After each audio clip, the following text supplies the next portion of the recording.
here at the family reunion.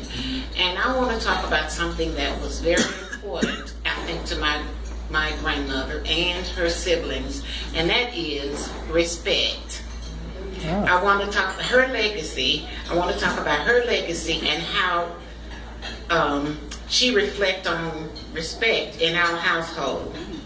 And respect is something that is, her legacy is something that's transmitted from your ancestors and predecessors. That's something that we take down through generations. And respect is a biblical principle that is becoming increasingly invisible in our society. So that's why I really want to reflect on it today.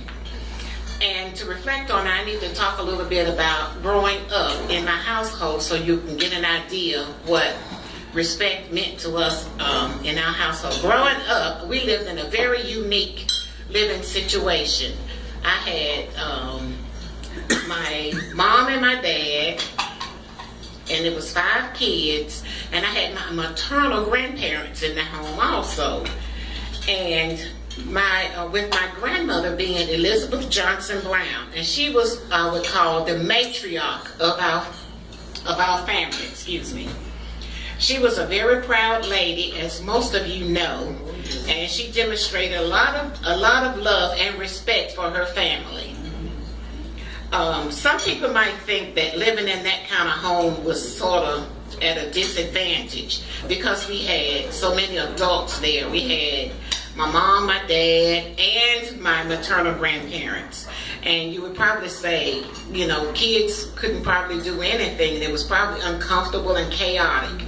But if anybody in here who remember that time and ever visited our home, you would know that it was a very pleasant environment.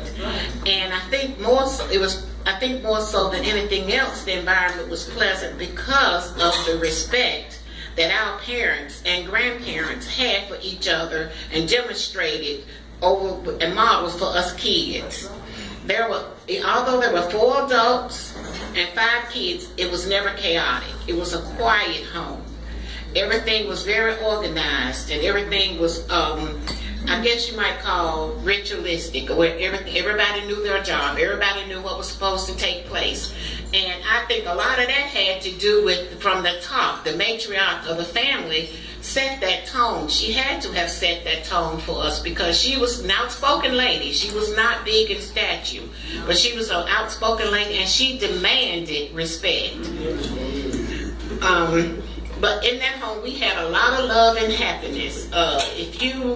If you, like I said, if you had visited, you wouldn't even thought that anything negative would ever happen. There was so much love and respect there that we never experienced growing up our parents arguing or even loud talking among themselves. If any of that happened, they must have did it after we went to bed. Because we never, and when I tell people that now as an adult, when I think back, because I didn't even know how to argue. I had to learn how to argue when I got involved with male.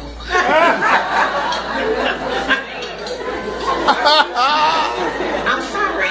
I had to really learn how to argue and defend and stuff because I didn't know. And I didn't realize that went on in people's homes. You know, we had people who used to come and want to spend a night with us, and I didn't find out until I was an adult that the reason why, because our home was so pleasant and they didn't have all that rigmarole and chaos going on. So, and they took all of that. We just thought that this is where it's supposed to be. You know, your parents speak, you do, you go on.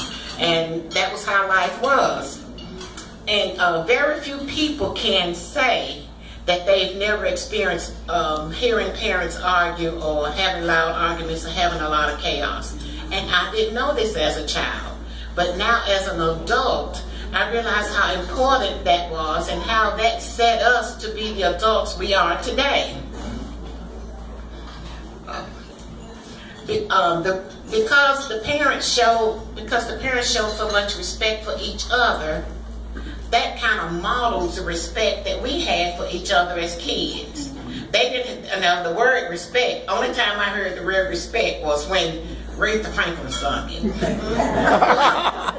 But they didn't have to say the word respect for you to know that's what it was. You know, it was a given. It was a given that you knew that that's what you do. That you knew that that's how you're supposed to be in that home. And you knew this is how you're supposed to treat your siblings. And anytime I remember once my sister and I was having a little spat going at it, and Papa, which is my grandmother's husband, came in the room and told us we not having none of that. So anytime we spat with each other or had a fight, we had to do it kind of on the down low because it wasn't allowed openly in our home. You just couldn't do it. And that says a lot for how our parents were. Until this day, respect plays a big role in our family. Even though my brother says that I'm the boss, we still have to get guidance from him. Even if we don't want to, because he's the eldest, and he's supposed to be the one that have the most experience in life, and all that kind of stuff, we still have to seek him for certain things, and have to listen to him when he speaks. Even though he don't speak loud, and I be trying to go on and on and on, and he'll say, wait a minute now. And we all just put on brakes, because we know, yeah, honey. Today, I would just want to challenge all of us that have had a relationship with one of the second generation of William and Julia Johnson to remember the love and respect that they had for each other and their families, and commit to model this respect for our children so that their legacy can continue. Because they did have a lot of respect for each other. My grandmother's sisters and brothers had a lot of respect for each other. And I think as a family, we need to try to model that respect with our kids, and don't lose it, because that is part of our legacy. And because of the words of Maya Angelou, if we lose respect and love for each other, this is how we finally die. Thank you.